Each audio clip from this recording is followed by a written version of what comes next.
In your top story that we're following at this hour, Wits University is determined to get its academic program back on track despite repeated disruptions to learning and teaching on campus. Yesterday, Wits saw some of the most unruly and violent scenes within and outside of its campus, with protesting students not only pelting stones and setting a bus alight, but also allegedly looting shops. The school's senior management team sent a late evening circular to students informing them of the decision to continue classes today. The circular acknowledges the dangerous situation on campus characterized by violent clashes between students and the police and have ceded operational control of security to the SAPs. The police are expected to deploy their own personnel to individual buildings. Meanwhile, National Police Commissioner Kgomotso Phahlane has promised to arrest any individual involved in criminal activity. The Yale Road North and South will remain open this morning, but the Enoch Sontoga gate will be closed. The statement says the university is in support of free, fully funded, quality, decolonized higher education. But management also noted they were unable to give students free education at this moment. Wits SRC Deputy Secretary General Thabo Boom joins us on the phone line. A very good morning to you and thank you so much for your time this morning.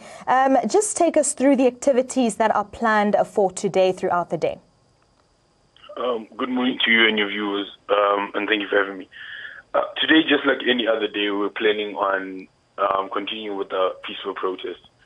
And just perhaps to correct some of the statements which have been going out, which most of the focus has been on what happened in the afternoon and towards the evening, where there was a lot of violence which was shown only to be coming from the students or the protesting people at the time.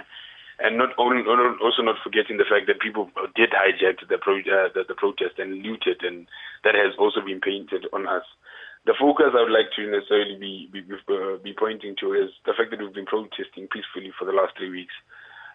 We, as the SRC, as we've outlined in the statement, is that we want to ensure that there's an Imbizo. We cannot just go back to class without having sat down with the university management in an open space where we can negotiate, because we have certain demands which are not only free and higher education, may be the only point that is not necessarily directed to the university. However, there's demands that we have, internal demands, which go from the use of force and the militarized university that we have to endure. As today, we are forced to go back to class, which is something we are not going to do. The university has been incompetent and ineffective in ensuring that we would be safe. So today, we're continuing just as yesterday, peaceful as we can be, to make sure that we voice our concerns, we practice our constitutional right to protest. And now, what kind of impact has the security been having on students so far at campus? The impact is quite bad. I mean, you must remember that the university, as much as we go to class on, there's residents on campus. So yesterday, one thing that the university forgot to say in all the interviews they were doing is the fact that police didn't even care to allow people to get into their residences. People were tear-gassed in their own residences. Hence, people ended up spilling into Braamfontein. We are some of the people who stay in university residences. So when you're in the university premise and you are shot out, you're you're actually effectively forced out. The buildings have been tear-gassed. I can tell you of an undergrad res, Sunnyside, which was tear-gassed. First-year students were just they don't know where to go, because when they go out, they're being shot at. So the effects they differ from one another, but I can tell you they're very shocking, and they're disgusting to be at a university like Wits University to be scared to even just to walk around. And I'll say it bluntly, for a student, especially who is black, who's just walking around, it's not safe. It brings into question so many things that we thought we were over as a country, that when there's a protest, where there's anything, you cannot just jaywalking at Wits University at this point in time is not allowed. I can tell you that. Anyone can just be arrested for the sake of it.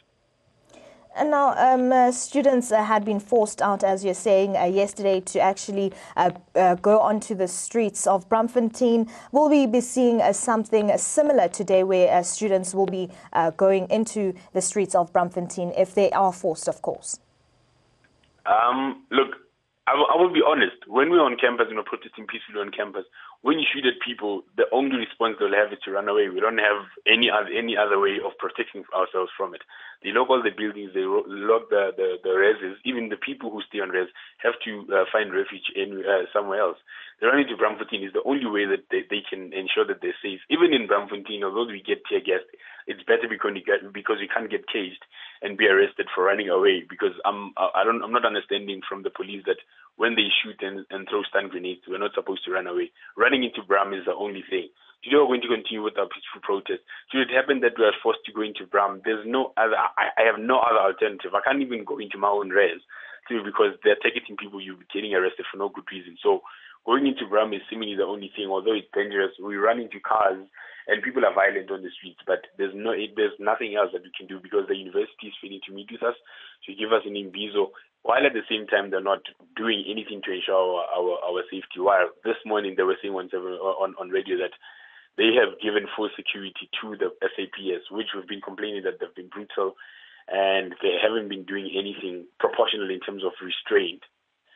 Also, the use of force is not proportional, so we're not necessarily sure what's going to happen today. Perhaps we'll feel the rest of the SAPS going into campus. All right, thank you very much for that update. And that was Wits SRC Deputy Secretary General Thabo Boom.